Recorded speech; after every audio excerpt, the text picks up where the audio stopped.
नमस्कार। मैं रजत शर्मा एक बार फिर से एक छोटी सी जानकारी के लिए, एक छोटी सी बात करने के लिए आपके समक्ष इस YouTube वीडियो के ज़रिए। आज 12 जनवरी है, 12 जनवरी 2021। एक नई सुबह आज भी हुई और इस नई सुबह ने जो चेतना दी, उस चेतना से राष्ट्रीय युवा दिवस भी निकल कर आ रहा था। वैसे तो ये वो दिन है जो हर दिन मनाया जाता है, हर साल मनाया जाता है कहना चाहिए।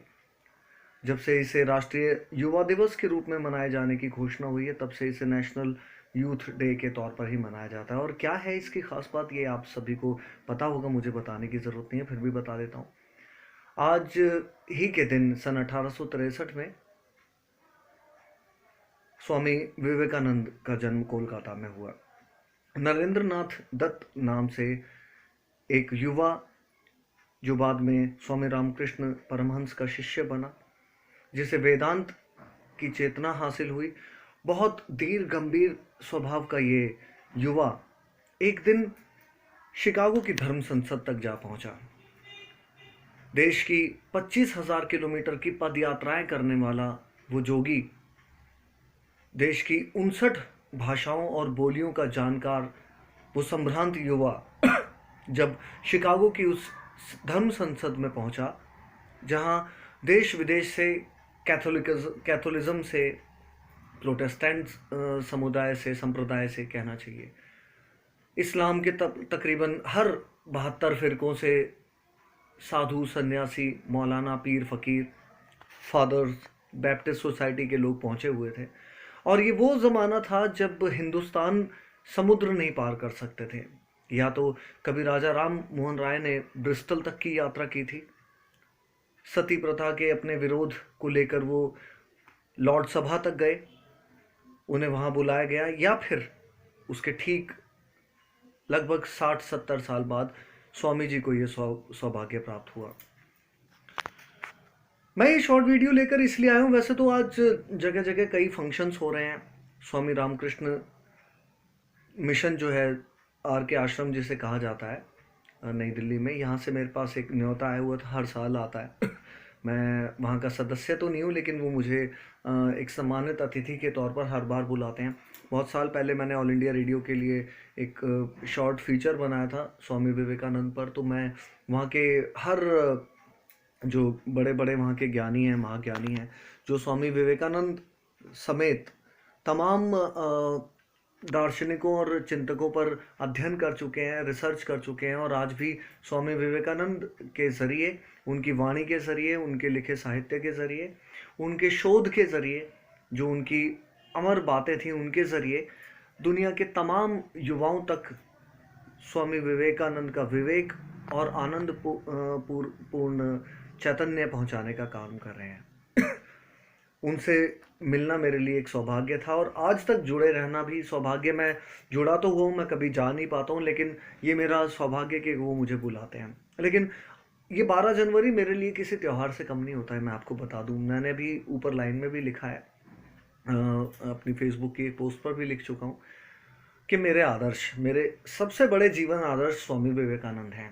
इसलिए नहीं कि वो स्वामी हैं, इसलिए नहीं कि वो कोई हिंदू जोगी या फकीर थे, बल्कि इसलिए कि युवाओं में इतना अदम्य साहस होना चाहिए कि वो जीवन की हर चेतना को प्राप्त करने के लिए हर तरह के सुख, साधन, वैभव को ठुकराने का साहस रखते हों। ये करके दिखाया स्वामी विवेकानंद ने। अच्छे खासे मध्यम वर्गीय परिवार से थे, अच्छे खासे शिक्षित युवा थे, ब्रिटिश काल में भी किसी अच्छी नौकरी पर लग सकते थे। उन्होंने सिविल सर्विसेज की भी पढ़ाई की, ठीक उसी तरह जैसे महर्षि अरविंद घोष ने की। लेकिन जो रास्ता महर्षि अरविंद घोष ने चुना था, उनसे पहले स्वामी विवेकानंद भी चुन चुके थे। आज दुनिया के लगभग 175 विश्वविद्यालयों में, 1600 संस्थानों में, चाहे वो शैक्षणिक हो या गैर शैक्षणिक हो, व्यावसायिक शिक्षा देते हों या परंपरागत शिक्षा देते हों, स्वामी विवेकानंद को पढ़ाया जाता है वहाँ। उनके बारे में शिक्षित किया जाता है नौजवानों को, और बताया जाता है कि स्वामी जी की शिक्षा यथार्थ को जन्म देती है। उनके दिखाए रास्ते आडंबर का नाश करते हैं। भारत में भी जब उन्होंने पद यात्राएं की, क्योंकि वो जानते थे कि भारत बहुत बड़े उपनिवेशवाद से होकर गुजर रहा है, तभी नहीं जब ब्रिटिश यहाँ पर आए, जब डैनिश यहाँ आए, पुर्तगीज यहाँ आए, बल्कि उससे भी पहले कई आक्रमणकारी यहाँ आते रहे। उससे पहले राजा महाराजाओं का युग यहाँ पर रहा। तो वो दौर तानाशाहों का ही दौर था। भले ही हमारे यहाँ वैदिक चिंतन ने जन्म लिया, कई धर्मशास्त्र यहाँ लिखे गए, बड़े बड़े अलौकिक ज्ञानियों ने यहाँ जन्म लेकर अपने ज्ञान का प्रकाश सर्वकाल फैलाया, सर्वज्ञ फैलाया, हर जगह फैलाया। लेकिन उसके बावजूद यहाँ पर कुछ कुप्रथाएं जन्म ले चुकी थी, आडंबर जन्म ले चुके थे, अंधविश्वास जन्म ले चुके थे। अब इनका कारण आप वो हमले बता सकते हैं, वो राजा महाराजाओं का वो दौर बता सकते हैं जिन्होंने ज्ञान तो दिया लेकिन वो सबको नहीं मिला, जिन्होंने वर्ण व्यवस्था तो दी लेकिन उसका आधार कुछ और मान लिया गया, उसका एडवांटेज और उसका प्रिविलेज कई गलत लोगों के हाथ में चला गया, जिसका शिकार पूरी तरह से वो जनता हुई जो सही मायने में भारतीय थे। हमारे सभी पुरोहित गलत नहीं थे, हमारे सभी ब्राह्मण महर्षि गलत नहीं थे, लेकिन एक गलत व्यवस्था ने, एक गलत चिंतन ने ऐसी व्यवस्था को जन्म दे दिया जिसकी वजह से पूरी की पूरी व्यवस्था ही प्रश्न चिन्ह के सामने आ खड़ी हुई। लेकिन ये जो भी था, ये दुर्भाग्यवश था, और इसको दूर करने के लिए कई ऐसे मनीषियों ने जन्म लिया इसी देश में कालांतर में, जिन्होंने अपने से पहले के मनीषियों के कहे को, उनके किए को चरितार्थ किया और बताया कि जो वो करके गए थे असल में वो सही था। बाद में जो मीडिएटर्स आए, जिन्होंने अपने आप को सो कॉल्ड पुरोहित बताया, सो कॉल्ड ज्ञानी बताया, समाज ज्ञानी बताया, या राजा बताया, हमलावर बताया, आक्रमणकारी बताया, आक्रांता बताया, इन्होंने तो सिर्फ इतिहास बनाया इस देश का, इतिहास के लिए कई पन्ने दर्ज कराए, काम नहीं किया। काम किया स्वामी विवेकानंद जैसे लोगों ने, वो काम जो कभी सप्तऋषि करके गए थे। वैदिक चिंतन, पौराणिक चिंतन को सही मायने में उसके सही मर्म और सही अर्थ के साथ लोगों तक नहीं बल्कि पूरी दुनिया तक पहुंचाया। क्या है ये वैदिक चिंतन? क्या है चैतन्य होना? क्यों युवाओं को वीर्यवान होना चाहिए? क्यों युवाओं को अपने यश का ज्ञान होना चाहिए, अपने पौरुष का ज्ञान होना चाहिए? क्यों उन्हें उस ज्ञान की ज़रूरत है जो व्यावसायिक या परंपरागत शिक्षा से अलग है, जो सही मायने में हिंदुत्व सिखाता है, जो सही मायने में हिंदुत्व को ही भारतीयता का सही आधार मानता है? ऐसे ज्ञान को उन्होंने सही सत्यार्थ के रूप में, उसके सही प्रकाश के रूप में सारे देश में नहीं बल्कि पूरी दुनिया में बताया। जब उन्होंने भारत का भ्रमण किया, छोटे छोटे गांवों में गए, ऐसी ऐसी बस्तियों में गए जहां बड़े बड़े शिक्षित लोग जाने से घबराते थे, तब वहां वो एक ही बात सभी को बताते थे कि उठो, जागो और अपने लक्ष्य को प्राप्त करने के लिए उठो और दौड़ो, और जब तक वो हासिल ना हो जाए ना, रुको मत। आखिर क्या था ये लक्ष्य?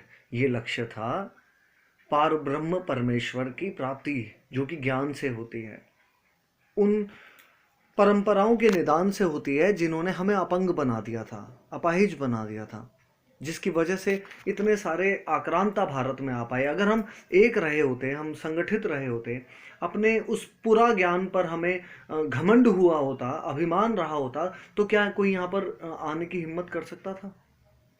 चलिए वो आ भी गए, वसुधैव कुटुंबकम की नीति पर चलते हुए हमने उन्हें अपना भी नहीं, वो भी हमारे अपने बन गए, लेकिन उसके बाद भी हम अंधेरे में ही रहे। एक आया, दूसरा गया, तीसरा आया, फिर चौथा आया, ये सब चलता रहा। लेकिन ऐसे में भारतीयता के तो पैर उखड़ गए ना। यही स्वामी विवेकानंद और उस समय के उनके जो संवर्ती चिंतक थे, उन्होंने ये बताया कि पहले अपने तत्व ज्ञान को जानो, अपने बारे में जानो। हम भारतीय क्यों सबसे अलग हैं, पूरी दुनिया से अलग हैं? क्यों ये सारी दुनिया भारत पर ही आती है हमला कर रहे हैं? हम नहीं समझे इस बात को, वो समझ चुके हैं। तुम भी तो समझो, आखिर ये धर्म क्या है? क्या धर्म ईश्वर की पूजा करना है? क्या धर्म सिर्फ आइडल वर्शिप करना है? क्या 4 वेदों को पढ़ लेना, 18 पुराणों को पढ़ लेना, 40 उपनिषदों को पढ़ लेना, कुरान बाइबल का अध्ययन कर लेना, क्या यही सब धर्म पर चलना है? धर्म का अनुकरण करना है? नहीं, धर्म का अनुकरण है इनको सही मायने में अपने अंदर उतारना, चरितार्थ करना। आपके घर में कोई तस्वीर नहीं है तो आप हिंदू नहीं है, ऐसा नहीं है। अगर आप सारे नियमों का पालन कर लेते हैं तो आप हिंदू हैं। आप हिंदू हिंदू और हिंदुत्व के तत्व ज्ञान को अगर अपने आत्मा में उतार चुके हैं, लोगों को उसके बारे में बता रहे हैं, अपने कर्म पथ पर चल चुके हैं, तो आप हिंदू हैं। और सही मायने में अगर आप हिंदुत्व को धारण कर चुके हैं, हिंदू बन चुके हैं, तो आप भारतीय बन चुके हैं। इसके लिए आपको नारे लगाना, रोज मंदिरों में जाना, ये ज़रूरी नहीं। यही उन्होंने हर धर्म के बारे में भी कहा। और जो उनका वेदांत का चिंतन है, जो उनसे लगभग 700-800 साल पहले हज़रत अमीर खुसरो ने बताया, ख्वाजा फरीदुद्दीन गंशखर ने बताया, ख्वाजा मोइनुद्दीन चिश्ती ने बताया। आप समझ रहे हैं मैं जो कहना चाह रहा हूँ? ये वही वेदांत था जिसके लिए बहुत बड़े बड़े हजरत और ख्वाजा बड़े बड़े साहित्य रच गए, और जिन्हें चिश्तिया सिलसिले के थ्रू, उसके ज़रिए उन्होंने जनमानस तक पहुंचाया। आखिर में जब हम सूफियाना कलाम सुनते या पढ़ते हैं, उनकी गाई रचनाएं आज हम सुनते हैं, उनकी लिखी रचनाओं को हम पढ़ते हैं, उनके तर्जुमे हम पढ़ते हैं, तो वहाँ वेदांत का वो चिंतन आता है जिसको उसके सही मायनों में कभी हमने नहीं समझा। इसीलिए चिश्तिया सिलसिले की ज़रूरत हुई मोहम्मद गौरी के हमले के बाद। आप समझ रहे हैं? तो ये ज़रूरी था। इसको 700-800 साल तक कोई नहीं समझ पाया। छोटे छोटे लोगों ने समझा, चाहे वो संत तुकाराम हो, लिंगायत संप्रदाय के प्रवर्तक रहे हों, ऐसे ही बहुत सारे जो धार्मिक आंदोलन हुए, चाहे वो उत्तर मध्य भारत में हुए, दक्षिण भारत में तो बहुत ज़्यादा हुए आदि शंकराचार्य के बाद, पर अपर रहे हों, स्वामी पर अपर जिनकी मैं बात कर रहा हूँ, ऐसे लोगों ने अपनी पूरी जान लगा दी भारतीय जनमानस को जगाने में, वेदांत के ज़रिए, वेदांत के सही सिद्धांतों के ज़रिए। फिर इन्हें सरल भाषा में पूरे भारत में घूम घूम कर स्वामी विवेकानंद ने लोगों को समझाया, और अंत में शिकागो के धर्म सम्मेलन में आज से 150 साल से ज़्यादा समय पहले उन्होंने वहाँ पर लोगों को जगाया। तो आज राष्ट्रीय युवा दिवस पर सभी युवाओं को बधाई देते हुए मुझे हर्ष हो रहा है अपनी बात आप तक पहुँचाते हुए, और ये बताते हुए कि युवाओं को जगाना, धर्म को जगाना है, देश को जगाना है।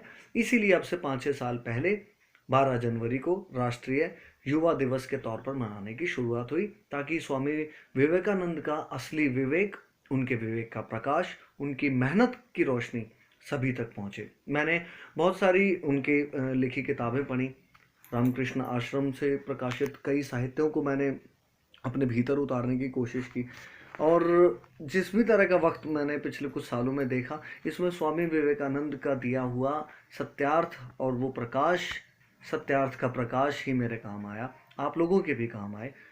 और मैं उस साहित्य की यहाँ बात नहीं कर रहा हूँ, उसका अवलोकन आप लोगों तक करके नहीं पहुँचा रहा हूँ। हाँ, उससे जो निचोड़ निकला है उसको सरल भाषा में आप तक पहुँचाने की ज़रूर कोशिश की मैंने। आपका समय लिया, इसके लिए क्षमा चाहता हूँ, और आपने मुझे समय दिया, इसके लिए बहुत बहुत धन्यवाद। एक बार फिर से स्वामी विवेकानंद की जयंती, राष्ट्रीय युवा दिवस पर आप सभी को मेरी ओर से हार्दिक बधाई और तहे दिल शुभकामनाएं।